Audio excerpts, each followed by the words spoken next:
plenário, nesta Casa do Povo de Aracaju.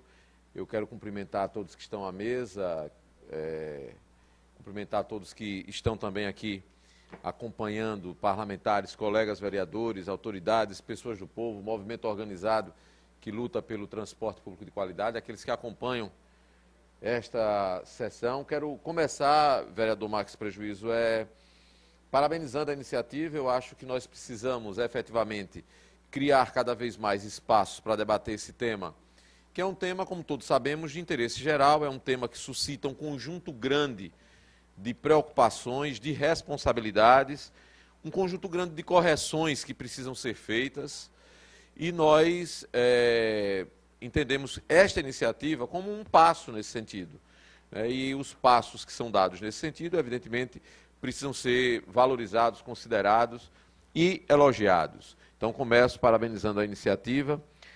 Também, ainda no começo, de forma preliminar, quero dizer, até para fazer referência ao que falou aqui a secretária Georlise, que para debater o tema de licitação, o tema do transporte público coletivo, fico muito à vontade, estando, como estou hoje, numa situação de oposição, ou estando, como já estive em outros momentos, na situação, mas sempre cobrando de forma coerente aquilo que acredito que é necessário para melhorar a qualidade de vida do povo neste item, transporte coletivo. Hoje à tarde, tive a oportunidade de dizer aqui nessa tribuna de onde falo hoje, de defender uma tese que sei que é difícil o seu alcance no momento histórico atual que vivemos, mas que eu, pessoalmente, entendo que, assim como a saúde pública, assim como a educação pública, o transporte público precisa ser uma atividade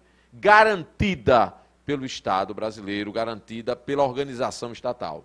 Portanto, eu defendo a estatização. Eu defendo que o Estado tem que se organizar para garantir que o transporte público seja efetivo, de qualidade, e que ele possa atender às necessidades da população, até em respeito ao princípio dos direitos gerais de caráter social que a população tem.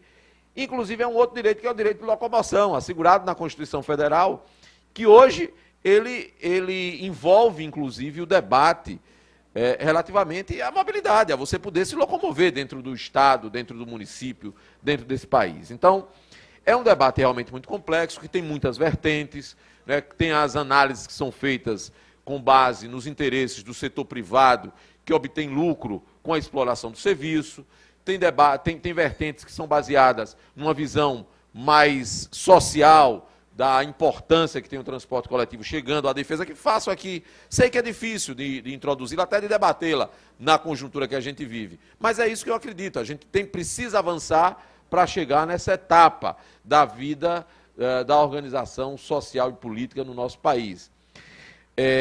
Tem vários caminhos, portanto, para se debater esse tema. Aqui nós estamos discutindo uma coisa que já devia ter sido corrigida há muito tempo, é verdade. Disse aqui que fico à vontade para fazer esse debate agora, porque fiz sempre. Um problema que é histórico, um problema que nunca teve correção, e que quando tivemos um momento da história do Executivo Municipal, que se produziu a iniciativa para se fazer o processo licitatório, o que aconteceu foi uma reação imediata do setor empresarial que explora o transporte aqui no município de Aracaju, no sentido de tentar barrar a realização da licitação pela via judicial. Bem, é direito de qualquer cidadão, de qualquer pessoa, recorrer à justiça quando acha que tem motivos, tem razões para isso, desde que não use da prerrogativa de usar a justiça de má fé, porque isso pode gerar, inclusive, problemas. Mas é direito recorrer à justiça. No entanto, nós temos que compreender que a questão que está em debate é uma questão muito profunda. É a questão do interesse coletivo que deve preponderar, deve prevalecer sobre eventuais interesses de setores da sociedade. Eu queria dizer, nesse debate específico sobre a licitação, e vi com satisfação o Movimento Não Pago entrega aqui, não tive a oportunidade de ler, acabei de receber, mas vi que é um documento que vai numa linha de colocar alguns elementos, algumas prioridades que devem ser observadas na realização do processo licitatório. Porque não basta, e aí está correto, essa tese era a tese que eu queria vir defender aqui, não basta defendermos que a licitação aconteça, ela precisa acontecer. Eu tenho dito aqui também nesta tribuna, tenho dito na imprensa, que esta é uma condição primária para todo o debate que se faz em torno do transporte coletivo. Sem a licitação, a gente não consegue dar passos qualificados, né, nessa linha.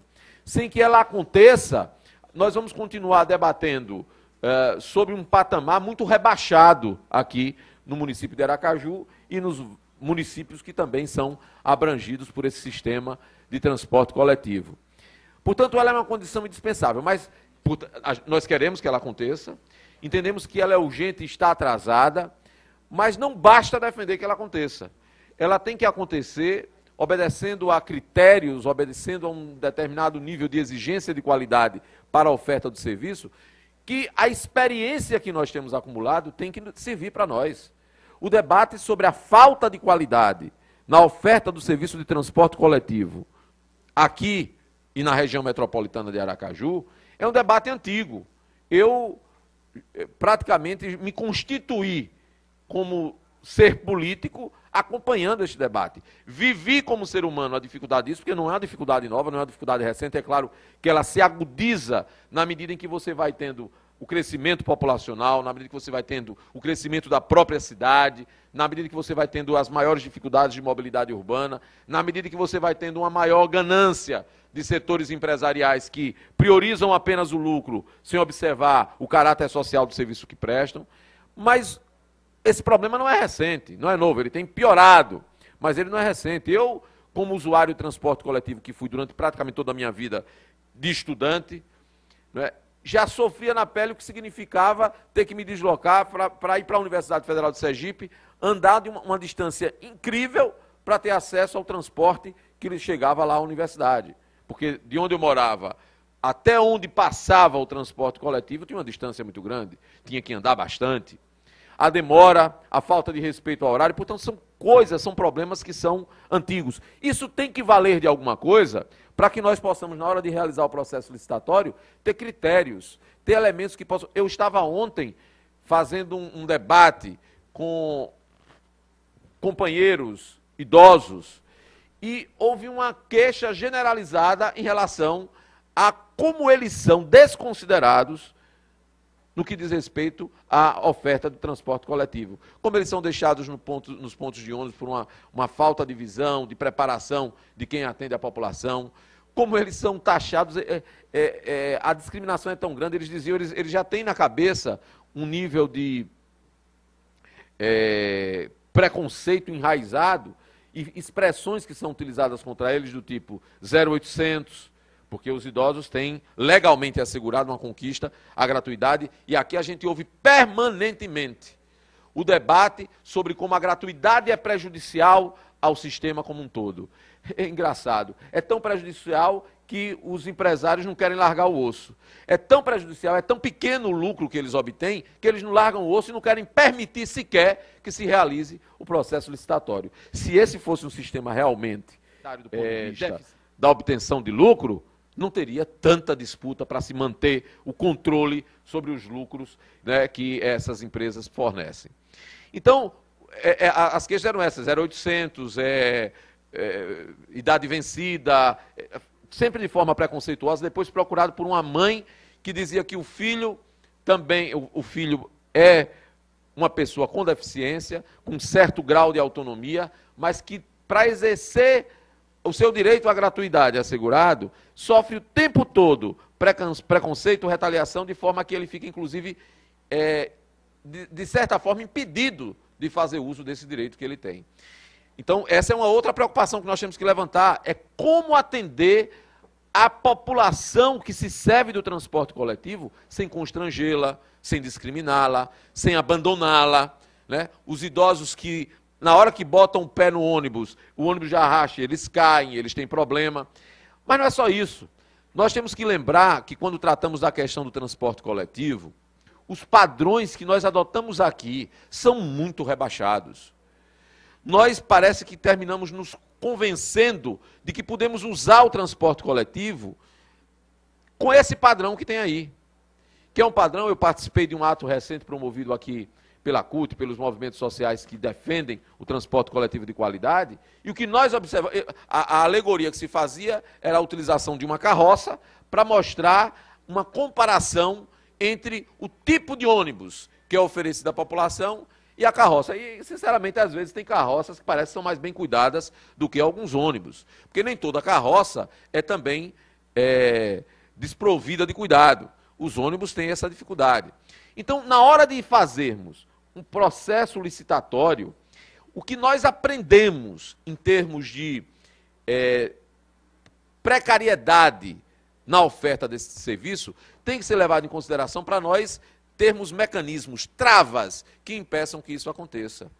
Que não fique apenas um pequeno grupo controlando o serviço, que quem vier prestar o serviço assegure o direito. Estou olhando aqui para o vereador Adriano Taxista, que tem aqui nessa tribuna defendido permanentemente o direito dos rodoviários, que quem assumir o papel de prestar esse serviço à população, tendo a concessão do poder público, seja obrigado e tenha medidas punitivas quando não respeitar os direitos trabalhistas de quem trabalha no sistema. Porque é um absurdo as denúncias que nós constantemente, e não é de agora, é histórica, são históricas, as denúncias que nós acompanhamos de desrespeito frontal aos direitos trabalhistas dos rodoviários perpetrados pelas empresas, que depois usam os argumentos das despesas com esses trabalhadores para quererem aumentar a oferta do serviço.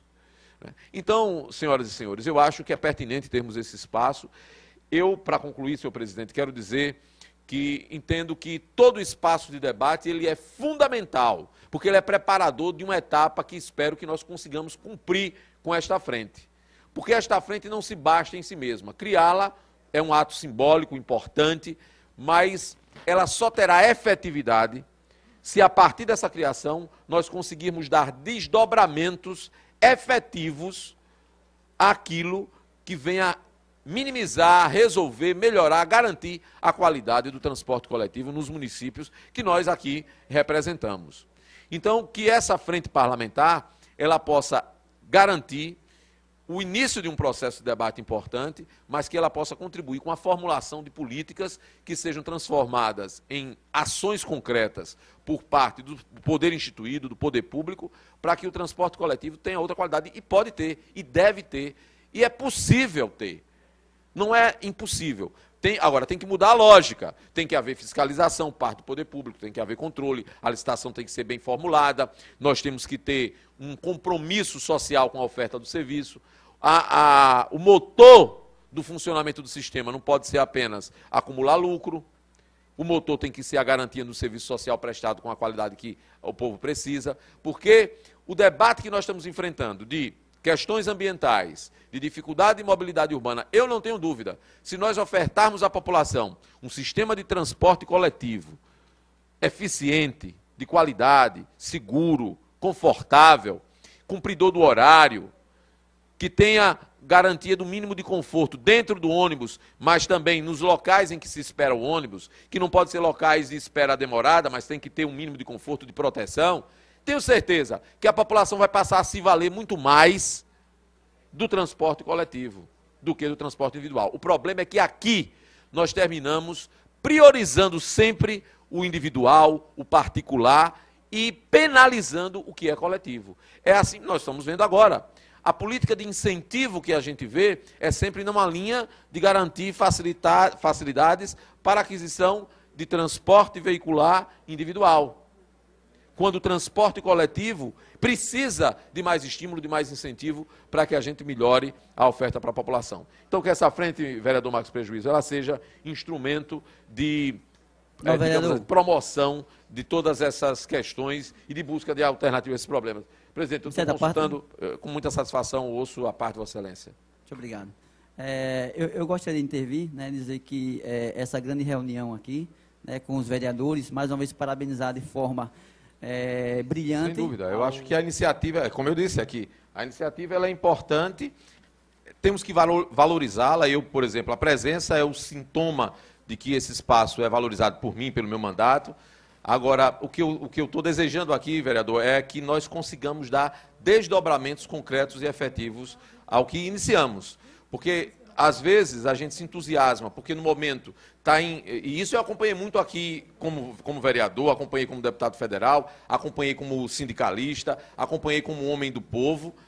Há uma tradição na comunidade política de ser movida pelo que está em evidência no momento. Então, agora tem um debate muito grande em torno do transporte coletivo, por várias razões, pelos problemas que a cidade tem enfrentado e pela possibilidade de reajuste da tarifa.